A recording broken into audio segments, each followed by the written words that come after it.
Halo semuanya, balik lagi sama gua di channel Zimanhua.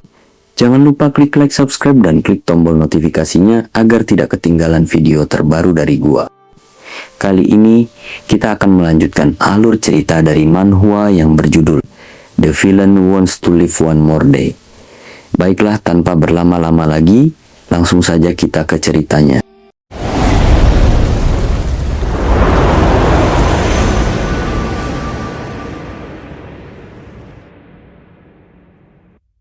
Cerita pun berlanjut, scene berpindah ke kamar Tuan Tan.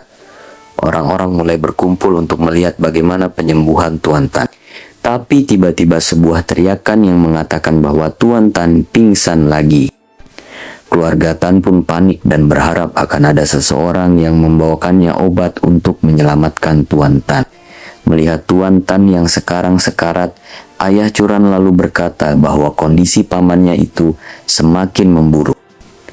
Dia kemudian menyuruh Ling Hu Hang untuk membawa Dr. Shangguan dan memintanya untuk mengobatinya.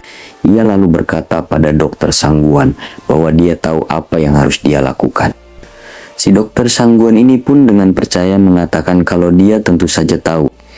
Dia kemudian tersenyum dan berkata bahwa dia akan memeriksa denyut nadinya Tuan Tan. Bei Xuan lalu melirik Dr. Shangguan. Dia bilang kalau Ling Hu sudah membawa dokter yang tidak kompeten. Dia kemudian mengatakan kalau Ling Hu Hang sudah tamat. Singkat cerita, Tuan Tan pun bangun dari pingsannya.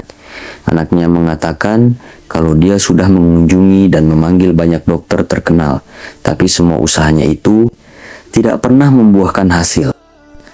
Dia bilang bahwa satu-satunya obat yang bisa membuatnya bertahan sekarang sudah mulai membuat kondisi Tuan Tan menjadi lebih buruk. Dia lalu menundukkan kepalanya dan mengatakan pada semua orang bahwa siapapun yang bisa membantu menyembuhkan penyakit Tuan Tan, maka keluarga Tan akan selalu mengingat kebaikannya itu. Mao Xiaojun yang ada di sana berbisik pada Bei Xuan dan memberitahunya kalau orang yang ada di sana itu adalah kepala keluarga Tan. Dia lalu bertanya pada Bei Xuan, "Bukankah kau bilang kau seorang dokter kelas dunia? Seberapa yakin dirimu mengenai kondisi Tuan Tan?" Tapi dalam hati Bei Xuan, dia mengatakan kalau keinginan Mao Xiaojun untuk menjilat keluarga Tan sungguh sangat jelas. Bei Xuan pun berkata, jika dia bisa mendapatkan keluarga Tan untuk masuk ke dewan direksi keluarga Mao, maka dia juga akan membutuhkan kepala keluarga Mao untuk mendukungnya. Bei Xuan bilang kalau dia akan membiarkan Xiaojun untuk memanfaatkan keberuntungannya sekali. Bei Xuan memberitahu Xiaojun bahwa dia belum menyentuh denyut nadinya. Jadi dia tidak yakin, tapi hanya dengan melihat wajah Tuan Tan, Bei Xuan 50% yakin bisa menyembuhkannya. Xiaojun senang mendengarnya. Ia lalu berkata kalau dia tidak salah dalam menilai Bei Xuan. Dia kemudian menyuruh Bei Xuan, jika Bei Xuan berhasil menyembuhkan Tuan Tan, maka Bei Xuan tidak boleh untuk memberikannya pujian terhadap Tuan Tan. Ya kayak semacam menjalin koneksi ke keluarga Tan. Dia pun bilang pada Bei Xuan kalau dia akan mendapatkan bagian dari kebaikannya. Bei Xuan terlihat kesal mendengar perkataannya. Dia lalu mengatai Xiaojun gelandang. Tapi karena Xiaojun masih berguna bagi Bei Xuan, dia akan memanfaatkannya agar dia bisa keluar dari status pengawal dan menjadi pusat perhatian. Xiaojun pun mengajak Bei Xuan untuk menyembuhkan Tuan Tan. Tapi Bei Xuan menghentikannya dan kemudian Xiaojun bertanya padanya, "Apalagi yang kau tunggu?" Bei Xuan lalu memberitahunya sebuah peribahasa yang mengatakan, lempar batu bata untuk menarik batu giok. Dibutuhkan batu bata yang sudah ada untuk menunjukkan betapa berharganya batu giok. Dia bilang pada Xiaojun kalau mereka maju duluan, maka mereka tidak akan bisa menunjukkan kemampuannya. Dia lalu menyuruh Xiaojun untuk membiarkan Dr. Shangguan yang duluan. Dia kemudian melihat ke belakang dan melihat dokter ajaib yang dibawa oleh keluarga Xiao. Xiaojun pun panik dan berkata bahwa dia tidak bisa membiarkan Dr. Shangguan yang duluan, karena dia tahu bahwa Dr. Shangguan sangat terkenal. Dia juga takut kalau Dr. Shangguan berhasil menyembuhkan Tuan Tan. Bei Xuan mengatakan padanya untuk jangan khawatir karena dia yakin Dr. Shangguan tidak akan bisa menyembuhkannya. Kemudian dia menyuruh Xiaojun untuk berpikir, Jika seorang dokter terkenal sepertinya tidak bisa menyembuhkan Tuan Tan, lalu jika dia datang ke keluarga Tan lagi, maka semua orang akan memandangnya secara berbeda. Xiao Jun pun berpikir kalau apa yang dikatakan oleh Bei Xuan cukup masuk akal. Ia lalu menyanjung Bei Xuan dan kemudian berkata bahwa dia akan membantu keluarga Xiao untuk maju duluan. Setelah itu, Xiao Jun lalu menarik Dr. Xiang Guan dan memberitahu kepala keluarga Tan saat ini dengan berkata kalau dokter ajaib ada di sini.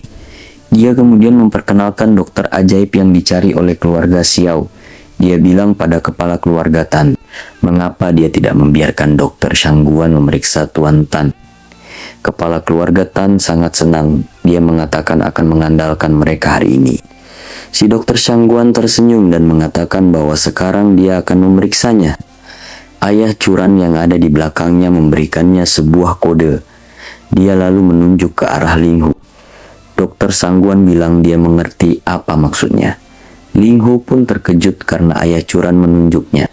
Padahal dia sudah bersiap untuk melarikan diri, tapi sekarang mereka malah melibatkan Ling Hu. Ayah curan pun mendatangi pamannya itu dan mengatakan bahwa dia tidak usah khawatir. Dia lalu memperkenalkan dokter Xiang Guan ke Tuan Tan dengan berkata kalau dokter Xiang Guan adalah generasi ke-18 dari keluarga Wang, keluarga dokter kerajaan. Dia kemudian mengatakan kalau keluarga Wang sudah menyelamatkan banyak nyawa. Dia pun menyanjung dokter Xiang Guan dengan berkata, dokter Xiang Guan dikenal sebagai Watau dan dengan adanya dia di sana, semua permasalahan tentang penyakit akan sembuh semua. Ling Hu semakin ketakutan mendengar ayah curan, karena ayah curan sudah banyak mengeluarkan omongannya. Mulai sekarang kebencian Bei Xuan akan mengarah ke Ling Hu. Singkat cerita, dokter Xiang Guan pun memeriksa denyut nadinya Tuan Tan. Dia kemudian bersikap seperti seorang dokter profesional. Dia bilang kalau dia sudah memeriksa denyut nadinya dan berkata bahwa penyakit Tuan Tan bukannya tidak bisa disembuhkan sama sekali. Kepala keluarga Tan sangat senang mendengarnya. Dokter Xiang Guan pun mengatakan kalau penyakitnya itu disebabkan oleh hati dan kantong empedu dalam keadaan terhambat. 6 pembuluh darah tersumbat dan denyut jantungnya melemah, sehingga menyebabkan racun berkumpul di jantung dan hati yang menjadikannya lebih berbahaya. Dia lalu bilang bahwa hanya dengan 9 jarum ilahi surgawi dari keluarga Wangnya, begitu jarum menusuknya maka semua penyakit akan sembuh. Bei Xuan lalu mengatakan kalau 9 jarum ilahi surgawinya lebih rendah daripada milik Bei Xuan, yaitu jarum ilahi cacar yang telah dia pelajari. Di depan jarum ilahi cacar yang dia pelajari, semua jarum ilahi yang dimiliki dokter Xiang Guan adalah sampah. Dia pun berkata, dengan satu tembakan dan dokter Xiang Guan selesai, keluarga Ling Hu dan keluarga Xiao juga akan dikuburkan bersamanya. Dokter Xiang Guan mulai mengeluarkan jarum miliknya sebelum dia mulai mengobati. Dia menyuruh Ling Hu Hang untuk maju ke depan. Ling Hu tercengang dan langsung lupa dengan namanya. Ling Hu kemudian berjalan ke depan sambil gemetar ketakutan. Dokter Xiang Guan pun menyuruh Ling Hu untuk mengulurkan tangannya. Tapi Ling Hu yang gemetaran berkata kalau dia tidak pernah belajar ilmu kedokteran, jadi dia bilang dia tidak bisa melakukannya. Dalam hatinya Ling Hu sangat takut hidupnya akan berakhir. Dia bilang kalau si dokter Xiang Guan mencoba membuatnya merasa seolah-olah masih hidup. Dia pun menyumpahinya jika Ling Hu tidak bisa bertahan malam ini. Maka itu adalah salahnya dokter Xiang Guan.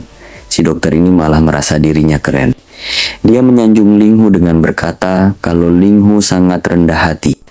Dokter Xiang Guan bertanya pada Ling Hu, apakah dia masih ingin menyembunyikannya dari mereka. Dia kemudian bilang kalau Ling Hu berbeda dengan kebanyakan orang. Dia berkata, Ling Hu berbakat dalam ilmu pengobatan sejak ia masih kecil. Ling Hu terlihat sangat gugup sekali dengan keadaan itu, tapi dokter Xiang Guan berbohong dengan berkata kalau terakhir kalinya saat ia sakit bahu. 2 pukulan dari Ling Hu mengenai titik yang tepat dan menyembuhkan penyakit yang ia derita cukup lama. Mendengarnya berbohong, Ling Hu pun semakin panik. Dia lalu berkata, apakah semua penjahat dalam novel anjing sebodoh ini? Ini terlihat begitu jelas saat mereka saling menatap satu sama lain. Dokter Shangguan pun memulai pengobatannya. Dia kemudian menyuruh Linghu untuk mensterilkan dan memberikan jarumnya pada Dokter Shangguan. Sambil mengajari Linghu, dia berkata kalau sakit kepala dengan rasa sakit di belakang leher tengkuk sering disertai dengan mual dan kedinginan. Titik akupuntur dan moksibusi, jika jaraknya semakin jauh itu semakin efektif. Dia pun terus mengajari Linghu titik-titik akupuntur dan kemana dia harus mengarahkannya. Dia juga mengatakan apa fungsi dari titik-titik yang ia tusuk. Linghu mendengarkannya dengan seksama. Beishuan lalu tersenyum. Dia kemudian maju ke depan dan mengatakan bahwa meskipun urutannya tepat, tapi itu kurang ampuh. Dokter Shangguan pun bertanya, pria bodoh seperti apa yang datang ke sini dan mengatakan kalimat seperti itu? Beishuan lalu menjawabnya dengan berkata, "Hah, aku bodoh? Mengapa kau tidak menatapku?" Dokter Shangguan pun berbalik dan menunjuk Beishuan kemudian bertanya siapa dia. Dia pun menyuruh kepala keluarga Tan untuk mengusir Beishuan dari sana karena merasa ia sudah mencemari mata Tuan Tan. Kepala keluarga Tan mengangguk dan memerintahkan pengawalnya untuk mengusir Beishuan. Tapi Beishuan menghentikan tindakannya itu dengan berkata kalau dia satu-satunya orang yang bisa menyembuhkan Tuan Tan. Jika dia mengusir Beishuan, maka hidup Tuan Tan akan berakhir. Dokter Shangguan berteriak pada Beishuan dan mengatainya bocah arogan dan tidak berpengetahuan. Dia bertanya, apakah kau pikir aku adalah seorang gelandangan? Aku adalah harapan dari Tuan Tan. Melihat mereka bertengkar, Linghu pun semakin panik. Dalam hatinya dia mengatakan kalau ini adalah sesi penyebaran kebencian. Dia juga mengatakan bahwa sebentar lagi akan masuk dalam plot sesi bertaruh. Curan dan Qiu Yue pun bertanya-tanya, bertaruh? Dan benar saja, Dokter Shangguan menunjuk Beishuan dan menyuruhnya untuk mengatakan apa yang dia katakan tadi sekali lagi. Dia lalu menantang Beishuan, apakah dia berani untuk bertaruh dengan Dokter Shangguan. Beishuan tersenyum dan menjawabnya. Dia lalu berkata, mengapa tidak berani? Dokter Shangguan terdiam sebentar. Dia pun mengatakan pada Beishuan bahwa dia seharusnya tahu tentang pengobatan. Maka dia juga mengetahui kalau akupuntur jarum yang baru dilakukan oleh Dokter Shangguan itu untuk mengembalikan energi Tuan Tan. Dia bilang jika ingin mengkonsolidasikan pondasi, Dokter Shangguan harus melakukan satu tusukan terakhir dalam 1 menit. Dia kemudian berteriak pada Beishuan dengan mengatakan, jika dia bisa menyembuhkan Tuan Tan dengan metodenya, maka Beishuan harus berlutut dan bersujud kepadanya di depan semua orang. Dia juga ingin Beishuan berlutut dan bersujud pada Linghu. Linghu pun kaget sekagetnya. Dia bilang kalau itu bukan urusannya. Beishuan lalu membalasnya dengan berkata kalau dia berani bertaruh. Tapi bagaimana jika Dokter Shangguan tidak bisa menyembuhkan Tuan Tan? Linghu langsung melirik ke arah Beishuan dan tahu apa yang akan Beishuan lakukan. Beishuan kemudian berteriak pada mereka. Linghu mencoba menghentikannya, tapi sudah terlambat. Karena Beishuan mengatakan bahwa Dokter Shangguan dan Linghu, mereka berdua harus berlutut dan bersujud pada Beishuan. Beishuan mengajaknya bertaruh lagi, karena sebelumnya mereka tidak takut dengan Beishuan. Linghu pun menangis dan berkata kalau dirinya sangat sial, karena menurut plotnya, Dokter Shangguan akan kalah telak. Tapi dalam hatinya dia memberitahu bahwa hal yang paling penting yang hilang dari metode akupunktur 9 surga adalah darah. Pada halaman bla bla bla bla setelah menempatkan jarum berikutnya, darah harus dikeluarkan dari titik bazui agar dapat berhasil. Karena trik ini tidak diketahui oleh Dokter Shangguan dan hanya Beishuan yang mengetahuinya. Semua teknik akupuntur Dokter Shangguan sebelumnya akan digunakan sebagai senjata utama Zhang Beishuan. Karena Zhang Beishuan adalah putra keberuntungan yang telah menaklukkan wanita cantik yang tak terhitung jumlahnya. Linghu lalu rela dirinya berlutut dan bersujud pada Beishuan. Meskipun si Linghu udah nangis-nangis tuh. Kedua heroin yang mendengar hatinya Linghu mulai memikirkan sebuah cara. Mereka bilang meskipun jika itu demi untuk tidak menjadi orang kaya di pelosok, mereka tidak akan pernah membiarkan Zhang Beishuan berhasil melakukannya. Dokter Shangguan kemudian menyelesaikan tusukan terakhirnya, dan itu membuat Tuan Tan membuka matanya. Tuan Tan mencoba untuk berdiri dengan dibantu oleh anaknya. Keluarga mereka senang karena Tuan Tan bisa berdiri lagi. Mereka berkata kalau ini belum pernah terjadi sebelumnya. Meskipun Tuan Tan gemetaran saat berdiri, dia mengatakan pada Dokter Sangguan bahwa sesak di dadanya sudah pasti berkurang dan sakit kepalanya sudah berkurang secara signifikan. Dia memuji keterampilan Dokter Sangguan sangatlah luar biasa. Orang-orang juga ikut memujinya dan merasa mereka belajar banyak hari ini. Ling Hu merasa ada yang aneh dengan situasinya. Dia pun berpikir bahwa Tuan Tan seharusnya muntah darah seperti yang tertulis di dalam bukunya, dan Bei Xuan akan punya kesempatan untuk muncul dan mengobatinya. Tiba-tiba saja Tuan Tan batuk dan muntah darah. Anaknya pun panik dan khawatir. Dia bertanya pada ayahnya apa yang sedang terjadi padanya. Orang muntah darah malah ditanyain, emang gak bener nih orang. Melihat adanya kesempatan, Bei Xuan pun senang dan berkata bahwa sebelumnya tidak ada yang percaya padanya, dan sekarang mereka percaya kalau itu hanya omong kosong dari Dokter Sangguan. Dokter Sangguan pun terkejut melihat Tuan Tan muntah darah. Kepala keluarga Tan lalu bertanya, apakah ada solusi untuk menyembuhkan ayahnya? Si Bei Xuan pun tidak mau menyembuhkan Tuan Tan. Dia mengatakan bahwa ini adalah harga yang harus mereka bayar karena mempercayai seorang dukun. Bei Xuan berkata kalau dia seharusnya datang lebih awal padanya, maka Tuan Tan sudah pasti bisa disembuhkan. Dia kemudian menunjuk Ling Hu dan menyalahkannya karena mempercayai Ling Hu. Bei Xuan juga mengatai Ling Hu sebagai seorang penipu yang hanya ingin mendapatkan ketenaran bersama seorang dukun. Dia memberitahu Ling Hu bahwa rencananya itu sudah pasti gagal. Bei Xuan kemudian berjalan ke depan Ling Hu. Dia berkata kalau dia sudah berubah pikiran, dan sekarang mereka tidak perlu berlutut pada Bei Xuan. Mereka hanya perlu menjilati sepatunya. Maka taruhan mereka pun akan selesai. Mendengarnya mengatakan itu, sontak para heroin ini langsung berteriak dan menghentikannya. Curan dan Qiu Yue pun saling menatap. Curan kemudian melihat ke arah Ling Hu.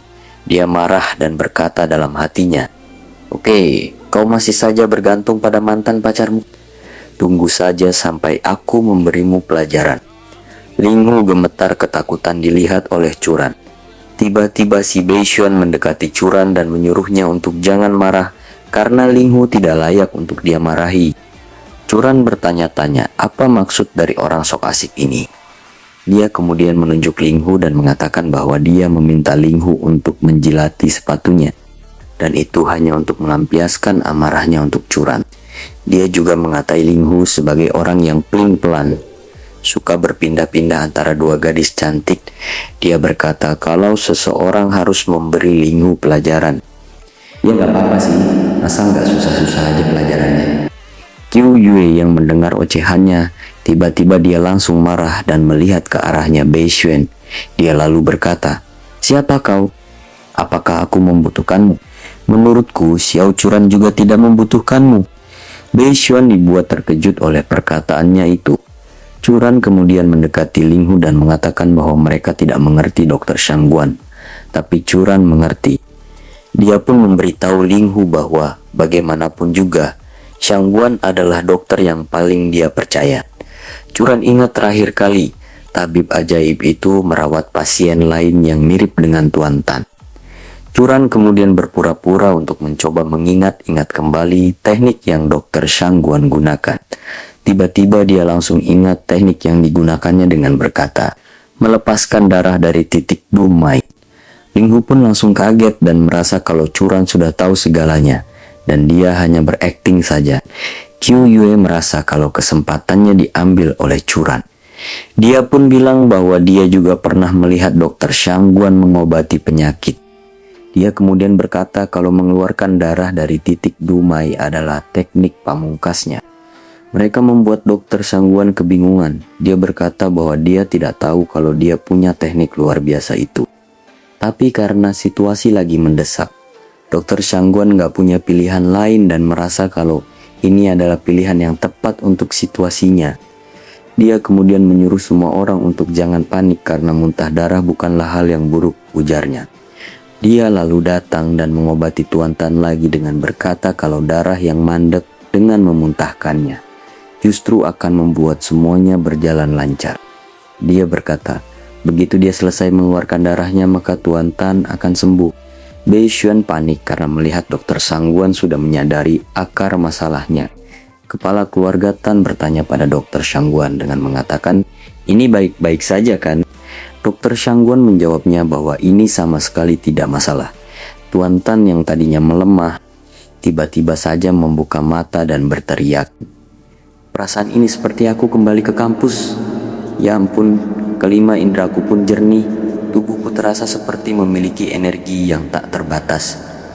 Aku sembuh, aku benar-benar sembuh." Nah, begitulah dia berteriak. Dia kemudian berkata bahwa keluarga Tan berterima kasih padanya. Dia pun memuji Dr. Shangguan sebagai huatau di zamannya yang sekarang. Dia juga berterima kasih pada Ling Hu yang sudah membawakannya dokter ajaib. Bei Xuan bertanya-tanya dalam hatinya, bagaimana bisa teknik pamungkasnya bisa diketahui oleh Dr. Shangguan, si dokter abal-abalan. Dr. Shangguan lalu berbalik dan melihat Bei Xuan. Dia kemudian mengejeknya dengan berkata, Kau tercengang bukan?